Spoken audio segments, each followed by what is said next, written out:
नमस्कार शेतकरी बांधवांनो, आपले स्वागत आहे आपली शेती पद्धत यूट्यूब चॅनलवर। आजचे बाजारभाव पाहणार आहोत आपण वांबुरीचे। 4/7/2024 रोजी गावरान कांद्याची गोण्याची आवक होती 11,909 गोण्यांची आवक।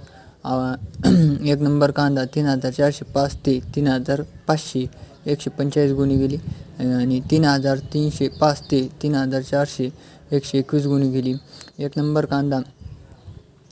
कांदा 2,605 पासून चालू होते ते 3,300 पर्यंत एक नंबर कांदा विकला गेला।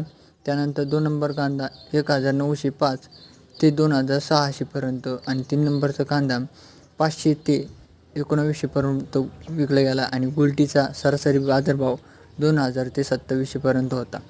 याच प्रकारे आपल्या यूट्यूब चॅनलला रोज कांद्याचे भाव व कडधान्यांचे बाजारभाव पाहण्यासाठी सबस्क्राईब करा।